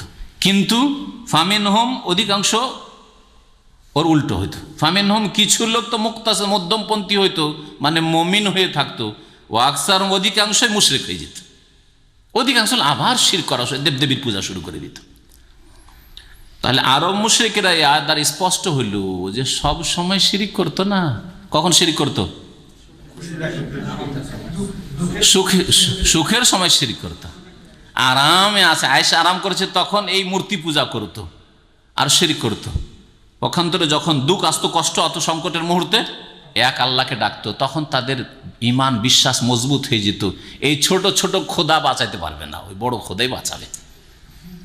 ওই আসমানের এলাহি বাঁচাইতে পারবে, এই দুনিয়ার এসব এলা দেবদেবী বাঁচাতে পারবে না, এই আলেহাগুলি বাঁচাতে পারবে না, রক্ষা করতে পারবে না। আর আজকালকার যারা শিরক করে তারা কি করে জানেন? প্রথম বিয়ে শাদী করলো, তারপরে 2-1 বছর দেখলো ছেলে মেয়ে হচ্ছে কি হচ্ছে না, একটু আল্লাহর কাছে দোয়াও করলো হয়তো মুসলিম হিসাবে। যারা মুসলিম সমাজের যারা শিরক করে, হইল না, ডাক্তারের কাছে চিকিৎসা করলো, হইল না, ঝাড়ফুঁক দম এদিক সেদিক করলো, পানি তেল কিছু করলো, তাতেও হইল না, জড়িবুটি গাছগাছরা হইল, তাতেও হইল না। তখন কি করে? 10 বছর হয়ে গেল, 12 বছর, 15 বছর হয়ে গেল, কোথায় যায়? আল্লাহকে আরো ধরে। জাকারিয়া আলাইহিস সালামের মতো। ইব্রাহিম আলাইহিস সালাম বার্ধক্যে, জাকারিয়া আলাইহিস সালাম বার্ধক্যে, বুড়ো হয়ে গেছেন, হাড্ডির উপর চামড়া লেগে গেছে, গোস্ত নেই। হ্যাঁ, ওয়াহানাল আজম মিন্নি, ইয়া আল্লাহ হাড় আমার একবার দুর্বল হয়ে গেছে, কেমন করে আমার ছেলে হবে? সেই সময় আল্লাহ পাক রব্বুল আলামিন দিচ্ছেন, তাও আল্লাহকে ডাকছেন তারা। আর আমাদের সমাজের এই শিরকি আকীদা যারা রাখে, কবর মাজারে বিশ্বাসী যারা, তারা 10 বছর 15 বছর হয়ে গেছে, ছেলে মেয়ে হয় না, তখন ওই শয়তান প্রকৃতির মুশরিকরা পরামর্শ দেয়, আর এরাও যায়। চলো, যার যেমন অবস্থা, গরিব হইলে দেশের মাজারে চলো, আর একটু পয়সা হইলে চলো ওই খাজা বাবার কাছে ভারতে চলো, বাংলাদেশ থেকে বা পাকিস্তান থেকে। আর যদি আর বেশি পয়সা হয়ে যায় তাহলে চলো গৌসুল আজমের কাছে, বড় পীর আব্দুল কাদের জিলানী, বাগদাদ শরীফ চলো। দেখলেন? তাহলে যত কষ্টে পড়ে তত শিরিক করে এরা। আর আরব মুশরিকেরা সুখে থাকলে শিরিক, কিন্তু কষ্টের সময় না, কষ্টে পড়লে আল্লাহকে ডাকে। কারা ভালো? যারা, দুটোই তো খারাপ, কিন্তু যারা কষ্টের সময় আল্লাহকে ধরে তারা তুলনামূলক ভালো। বলছি না যে কেউ নাজাত পাবে, দুই দলই মুশরিক, কিন্তু যারা কষ্টের সময় একমাত্র আল্লাহকে ডাকে তারা তুলনামূলক মুশরিক হলেও ভালো। আরে পায়খানা আছে, কিন্তু একটা পায়খানা খুব এমন মানে তরল যে দূর দূর পর্যন্ত গন্ধ ছড়াচ্ছে, আর একটা পায়খানা আছে শুকনো আছে, এত পেরেশান করছে না, ঠিক না? তো এই শিরক হচ্ছে পায়খানার চাইতে নিকৃষ্ট, নিঃসন্দেহে, এতে কোনো সন্দেহ নেই। ইন্না শিরকা লা যুলমুন আযীম। আল্লাহ পাক কোনো জায়গায় বলেনি যে রাস্তাঘাটে পেশাব পায়খানা যুলমুন আযীম। হ্যাঁ, রাস্তাঘাটে পেশাব পায়খানা লানতের কারণ, গুনাহগার হওয়া, কিন্তু জুলমুন আযীম নাই। আর শিরক করা জুলমুন আযীম আল্লাহ কোরআনে কারীম বলেছেন, সূরা লোকমানে রয়েছে, লোকমান হাকিমের উপদেশ রাদিয়াল্লাহু আনহু। আল্লাহ পাক বলছেন, ওমা ইয়াজহাদু বিআয়াতিনা, আর আমার আয়াতকে অস্বীকার করে না। কিন্তু কে করে অস্বীকার? ইল্লা কুল্লু খাত্তারিন কাফুর। খাত্তার মানে গাদ্দার। তাফসীরকাররা বলছেন খাত্তার মানে হচ্ছে গাদ্দার। এজন্য আমাদের সমাজে যে আখতার নাম রাখে, কত যে নাম আছে আখতার। ছেলেদের নাম আখতার আছে, আর মেয়েদের নামের শেষখানে টাইটেল আখতার, রাজিয়া আখতার। হ্যাঁ, কি আখতার? কত রকমের যে আখতার আছে, অথচ এর অর্থ খারাপ। খাত্তার মানে কি? খাতারা, খাত্তার মানে হচ্ছে গাদ্দার, তাহলে আখতার মানে গাদ্দার, বিশ্বাসঘাতক। গাদ্দার মানে বিশ্বাসঘাতক, তাহলে নাম ভালো না, এটা অর্থ জেনে নাম রাখতে হবে। আখতার নাম আজ খুব ভালো, কারণ এই ক্রিকেট প্লেয়ার আখতার, এটা অমুক একেবারে প্রসিদ্ধ ব্যক্তি, সুতরাং এই নাম রাখো। অজ্ঞতা মুসলিম সমাজে। আল্লাহ বলছেন যে আমার আয়াতকে অস্বীকার করে একমাত্র কারা? কুল্লু খাত্তার, প্রত্যেক গাদ্দার, বিশ্বাসঘাতক, অবিশ্বাসী। বিশ্বাসঘাতক কে? যে অবিশ্বাসী, কাফের। আর কাফুর মানে নাশকর গুজার, অকৃতজ্ঞ। আল্লাহ পাক রব্বুল তারপরে আল্লাহকে ভয় করতে বলছেন, পরকাল সম্পর্কে চিন্তাশীল হতে বলছেন। প্রত্যেক মানুষকে, আইয়ুহান নাস, সমস্ত মানুষকে আল্লাহ সম্বোধন বলছেন, হে মানব সকল, ইত্তাকু রাব্বাকুম, তোমাদের প্রতিপালক যিনি সৃষ্টিকর্তা, যিনি তোমাদের লালন পালনকারী, দুর্বল থেকে তোমাদেরকে সবল করেছেন তাকে ভয় করো। ওয়াখশাউ ইয়াওমান, এবং সেই দিনকে ভয় করো, লা ইয়াজজি ওয়ালিদুন আন ওয়ালাদিহি, যেই দিন বাবা বা পিতা তার ছেলের কোনো কাজে আসবে না। জাযা ইয়াজজি মানে যথেষ্ট হওয়া, জাযাকাল্লাহু খায়রা, আল্লাহ আপনাকে বদলা দেন, মানে আল্লাহ আপনার জন্য যথেষ্ট হয়, মানে জাযাকাল্লাহু খায়রা বলছেন না, জাযাকাল্লাহ, ওই যে জাযা থেকে ইয়াজজি, এটা মুজারে সিগা। লা ইয়াজজি ওয়ালিদুন আন ওয়ালাদিহি, কোন পিতা কাজে আসবে না, আন ওয়ালাদিহি তার ছেলের, ওয়ালা মৌলুদুন আর কোনো সন্তান, মৌলুদ মানে সন্তান যে জন্ম নিয়েছে, আর কোন সন্তান কাজে আসবে না, হুয়া জাজিন কাজে আসবে না, আন ওয়ালিদিহি তার পিতার, মাতা পিতার, বাপ মায়ের কোনো কাজে আসবে না। সেদিন কেউ কারো কাজে আসবে না। দুনিয়াতে যথেষ্ট কাজে এসছে, ছেলেরা বাপ মায়ের কাজে এসছে, বাপ মা ছেলের কাজে, ছেলে মেয়ের কাজে এসছে, তাই ছেলে মেয়ে লালিত পালিত হয়েছে বাপ মার আদর যত্নে আর বাপ মার পয়সায়, বাপ মার হোটেলে খেয়েছে দিয়েছে, পড়াশোনা করেছে, তাই না? কিন্তু আখিরাতে কিয়ামতের দিনে কোনো কাজে আসবে না কেউ কারো, সেই আন কোনো ক্ষেত্রে সামান্যতম কোনো কাজে আসবে না। ইন্নাল্লাহু ইন্না ওয়াদাল্লাহ হক, নিশ্চয় আল্লাহ পাকের প্রতিশ্রুতি ওয়াদা সত্য, যে কিয়ামত হবেই হবে, জবাবদেহি করতে হবে অবশ্যই। ফালা তাগুররান্নাকুমুল হায়াতুদ দুনিয়া, সুতরাং পার্থিব জগৎ যেন তোমাদেরকে ধোঁকা না ফেলে, প্রতারিত না করে। ওয়ালা ইয়াগুররান্নাকুম বিল্লাহিল গরুর, আর তোমাদেরকে আল্লাহ সম্পর্কে মহাপ্রতারক যেন তোমাদেরকে প্রতারিত না করতে পারে, ধোকায় না ফেলতে পারে। মহাপ্রতারক গরুর এর তাফসীর হচ্ছে শয়তান, ইবলিস শয়তান, ওই বুড়ো যে তার সিংহাসন নিয়ে বসে আছে, আর অসংখ্য জিন শয়তান চেলার, মানুষ শয়তান চেলা পৃথিবীতে ছেড়ে দিয়েছে। খবরদার, তারা যেন তোমাদেরকে প্রতারিত না করে। কে ধরবে আমাদের? কে আমাকে কি করতে পারে? কে আমার সামনে দাঁড়াতে পারে? কোনো পরোয়া নেই, বেপরোয়া। কে হিসাব নেবে? আখেরাত পরকাল কোনো কিছু নেই। সারা জিন্দেগি চলে গেল, পরকাল সম্পর্কে কখনো চিন্তা হইল না। কি জন্য আল্লাহ সৃষ্টি করেছেন কখনো জানার চেষ্টা করলেন না। আল্লাহর সাথে কোনোদিন সম্পর্ক হইল না, কোনোদিন তওবা করলেন না, সংশোধন করলেন না। এই যে অধিকাংশ মানুষের জীবন আজকালকার। আল্লাহ বলছেন এই মহাপ্রতারক শয়তান যেন তোমাদেরকে প্রতারিত না করে। তারপরে আল্লাহ পাক রব্বুল আলামিন 5টি বিষয় উল্লেখ করেছেন, যেগুলিকে বলা হয়েছে নবী করিম সাল্লাল্লাহু আলাইহি ওয়াসাল্লামের হাদিসেও আর একটি আয়াতে। সূরা আনামের একটি আয়াতে রয়েছে, ওয়াইনদাহু মাফাতিহুল গায়ব, একমাত্র আল্লাহ পাকের কাছে গায়েবের চাবিকাঠি রয়েছে। গায়েবের চাবি সমূহ আল্লাহ পাকের কাছে রয়েছে। তাহলে গায়েব জানার মতো কারো কাছে চাবি নেই, যে কোনো সময় কাশফ হয়ে যাবে। চোখ বন্ধ করে বসবো, হ্যাঁ, কোনো পীর ওলি বসবে আর কাশফ হয়ে যাবে, জিকির আজকারের মাধ্যমে আর রিয়াজতের মাধ্যমে আর আধ্যাত্মিক উন্নতির মাধ্যমে একেবারে কাশফ হয়ে যাবে। এগুলি শিরকি আকীদা। মাফাতিহুল গায়ব, গায়েব জানার চাবি ওয়াইনদাহু, একমাত্র আল্লাহ পাকের নিকটে। আল্লাহ পাক বলছেন লা ইয়ালামুহা ইল্লাহু, তিনি ছাড়া কেউ জানে না। না ওই চাবিগুলি জানে, আর না ওই গায়েবের ঘরে কি আছে, ভবিষ্যতে কি হবে, চোখের আড়ালে কি হচ্ছে বর্তমানে, কেউ জানে না। লা ইয়ালামুহা ইল্লাহু। এই 5টি গায়েবের কথা নবী কারীম সাল্লাল্লাহু আলাইহি ওয়াসাল্লাম মাফাতিহুল গায়বে খামসুন, সহিহ বুখারীর হাদিস আর মুসনাদ আহমদে হাদিসটি রয়েছে। মাফাতিহুল গায়বে খামসুন, গায়েবের চাবিকাঠি মৌলিক বিষয় হচ্ছে 5টি। লা ইয়ালামুহুন্না ইল্লাল্লাহ, একমাত্র আল্লাহ ছাড়া এই বিষয়গুলি কেউ জানে না। তারপরে নবী করিম সাল্লাল্লাহু আলাইহি ওয়াসাল্লাম এই আয়াতটি পাঠ করেছিলেন, ইন্নাল্লাহা ইনদাহু ইলমুস সাআহ, নিশ্চয়ই একমাত্র আল্লাহ পাকের কাছে কিয়ামতের চূড়ান্ত জ্ঞান রয়েছে। আল্লাহ পাক জানেন একমাত্র যে কিয়ামত কখন হবে, কত সালে হবে, কোন মাসে হবে, কোন তারিখে হবে, একমাত্র আল্লাহ জানেন। আরবি তারিখ কী হবে আর ইংরেজি তারিখ কী হবে, কতদিন আর দুনিয়া বাকি আছে, আল্লাহ ছাড়া কেউ জানে না। ওয়ায়ুনাজ্জিলুল গাইস, তবে নবী করিম সাল্লাল্লাহু আলাইহি ওয়াসাল্লাম বেশ কিছু কিয়ামতের পূর্বাভাস, আলামত, নিদর্শন, লক্ষণ বলতে পারেন, সেগুলি বলে দিচ্ছেন। যেমন বহু হাদিসে মর্মে রয়েছে, বড় নিদর্শন রয়েছে আর ছোট নিদর্শনও রয়েছে।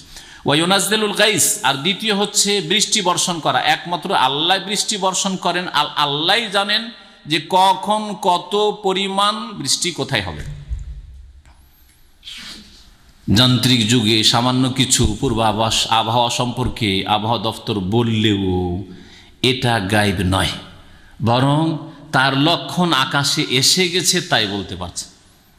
বলুক তো দেখি 1 বছর 2 বছর 5 বছর আগে থেকে যে 5 বছরের মধ্যেই হবে, তাহলে সুনামির কেন হদিস পেল না? আর তা আবার সামলাইতে পারলো না কেন? যেমন আজকাল বলছে যে অন্য পরিস্থিতির মোকাবেলা করব, সুনামিরই মোকাবেলা কেন করতে পারলো না? জি, যেসব আযাব আসছে আজকাল ওই রকম, যেগুলি উন্নত দেশে, সব দেশে, অস্ট্রেলিয়ার বন্যা, তারপরে আমেরিকার বন্যা, কোথায় গেল? জি হ্যাঁ, কোথায়? ওয়ায়ুনাজ্জিলুল গাইস, বৃষ্টি বর্ষণ সম্পর্কে একমাত্র আল্লাহ পাক রব্বুল আলামিন জানেন। ওয়ায়ালামু মাফিল আরহাম, আর গর্ভাশয়ে বা জরায়তুর রাহিমের বহু বচন জামা হচ্ছে আরহাম, মাতৃগর্ভে যে কি আছে একমাত্র আল্লাহ পাক জানেন। লক্ষণ চলে এসছে, পজিটিভ হয়ে গেছে, তারপরে যান্ত্রিক সভ্যতার মাধ্যমে কিছু বলা, এটা গায়েব জানা নয়। বলুক তো দেখি যে ছেলেটা কালো হবে না সাদা হবে, হ্যাঁ, এই ছেলেটা সুস্থ হবে না অসুস্থ হবে, এই ছেলেটা বাঁচবে না মরবে, মায়ের পেট থেকে বের হইতে পারবে না, মায়ের পেটেই যাবে, শেষ। হ্যাঁ, তারপরে একটা যুবতীর এখনো বিবাহ হয়নি, হ্যাঁ, এর গর্ভে কটা ছেলে মেয়ে হবে, বলুক তো দেখি। কিন্তু আল্লাহ পাক রব্বুল আলামিন সব কিছু জানেন, তার জানার কোনো আদি অন্ত নেই। ওয়ায়ালামু মাফিল আরহাম ওমা তাদরি নাফসুন মাযা তাকসিবু গাদান। আর 4 নম্বর বিষয় হচ্ছে যে কোনো ব্যক্তি জানে, ওমা তাদরি নাফসুন, তাদরি দ্বারা ইয়াদরি থেকে মুয়ান্নাসের সেগা, কোন নাফস হচ্ছে তাহলে মুয়ান্নাস। কোনো ব্যক্তি জানে না যে মাযা তাকসিবু গাদান, আগামীকালকে সে কি উপার্জন করবে, কি রোজগার করবে। আগামীকালকে আপনি জীবিত না মৃত, সুস্থ না অসুস্থ, সৌদি আরবে থাকবেন না দেশে চলে যেতে হবে, হ্যাঁ, চাকরি থাকবে না থাকবে না, আপনার এই কাজ যে করছেন এটা চলবে না চলবে না, কেউ জানে না। আগামীকাল মানে আগামী জীবন, আগামীকালকে হইতে পারে, আজকে রাত্রে হইতে পারে, আর দীর্ঘ সময় হইতে পারে, কেউ জানে না। ওমা তাদরি নাফসুন বিআইয়ি আরদিন তামুত। আর 5 নম্বর বিষয় হচ্ছে যে কোনো ব্যক্তি জানে না যে কোন ভূমিতে সে মারা যাবে। সৌদি আরবে মত হয়ে যাবে, যেমন অনেক ভাইয়েরাকে এখানে দেখলেন, আমাদের দিনী ভাইয়েরা যারা এখানে দিন শিখত সৌদি আরবে, তারা মারা গেছেন। কোনদিন কল্পনা করতে পেরেছিলেন যে এই ভাইটা এখানে মারা যাবে, তার এখানে দাফন হবে? কখনো চিন্তা করতে পারেননি। নাকি দেশে গিয়ে মারা যাবে, জলে মারা যাবে, না স্থলে মারা যাবে, হ্যাঁ, না জাহাজ দুর্ঘটনায় মারা যাবে, না বাস দুর্ঘটনায় মারা যাবে, না কিভাবে মারা যাবে, রাস্তা পার হচ্ছিল সেই সময় মারা যাবে, কেউ জানে না। বিআইয়ি আরদিন তামুত, কোন ভূমিতে, কোন এলাকায়, কোথায় মারা যাবে কেউ জানে। ইন্নাল্লাহ আলিমুন খাবীর, নিশ্চয় আল্লাহ পাক রব্বুল আলামিন সব কিছু জানেন এবং সব কিছুই সম্পর্কে সূক্ষ্ম খবর রাখেন। শেষ হলো সূরা লুকমানের তাফসীর। আর এই আয়াতের তাফসীরে বেশ কিছু হাদিস রয়েছে, একটি হাদিস তার উল্লেখ করেছি, আশা করি যথেষ্ট, কারণ সময় লম্বা হয়ে গেছে। আর নবী করিম সাল্লাল্লাহু আলাইহি সাল্লাম সমস্ত মখলুকাত, সমস্ত মানুষ, সমস্ত আম্বিয়ার শ্রেষ্ঠ হওয়া সত্ত্বেও তিনি গায়েব জানতেন না। তিনি গায়েব জানতেন, আলেমুল গায়েব ছিলেন না। এই জন্য একটা বালিকা একটা কবিতা আবৃত্তি করছিল, সহিহ বুখারীতে হাদিস রয়েছে। আবৃত্তি করতে গিয়ে খুশির দিনে বল মান কুতিলা মিন আবা ইয়াউমা বাদরিন ওয়া ফিনা নাবিয়্যুন ইয়ালামু মা ফি গাদিন। আর আমাদের মাঝে একজন নবী বসে আছেন, নবী সাল্লাল্লাহু আলাইহি ওয়াসাল্লামের সামনে, আর সে একটা গীত আবৃত্তি করছিল, বলল যে অফিনা নবিয়ুন, আমাদের মাঝে একজন নবী আছেন, ইয়ালামু মা ফি গাদিন, আগামীকালকে কি হবে তিনি জানেন।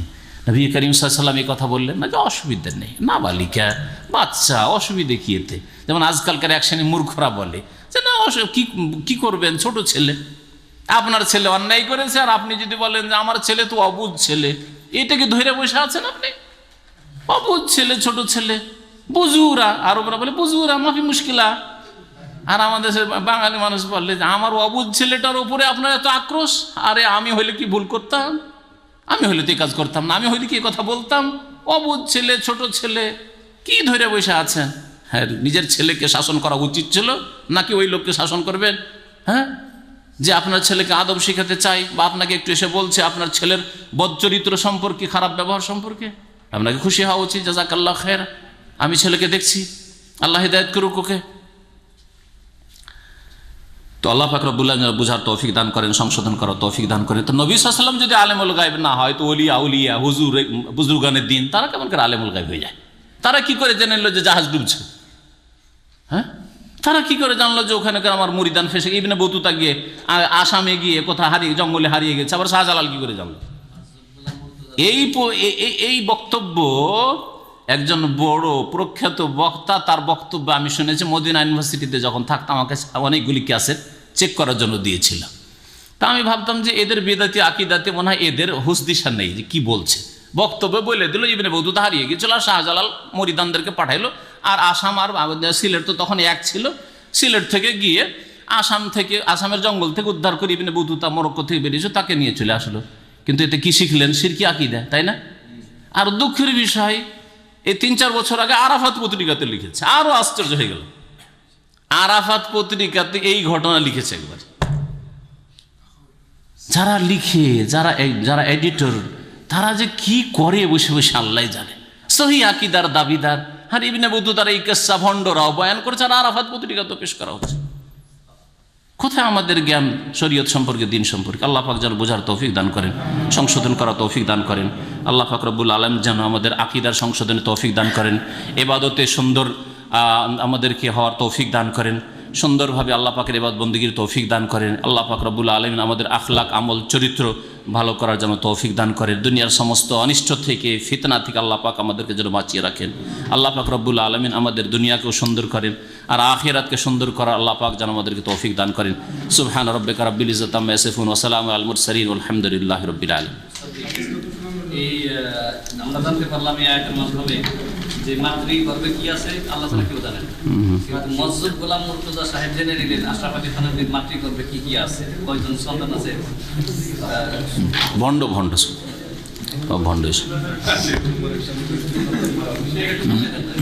হ্যাঁ হ্যাঁ, আমাদের ভাই প্রশ্ন করছে যে ঘটনাটা পুরো বলবেন, তাহলে তো বোঝা যাবে যে আশরাফ আলী থানভী কি হয়েছে। মজজুব মানে যে পাগল, মানে ইয়ে হয়ে গেছে, আল্লাহ বিলীন হয়ে গেছে। ওই পাগলকে গিয়ে বলল আমার নাত, হ্যাঁ হ্যাঁ, আমার মেয়ের সন্তান বাঁচে না, মানে আশরাফ আলীর মায়ের বাচ্চা হয় না, বাঁচে না। হ্যাঁ, একদিকে উমর টানছে আর একদিকে আলী টানছে, এই টানাটানিতে তোমার মেয়ের ছেলে মেয়ে সব মারা যাচ্ছে। তারপরে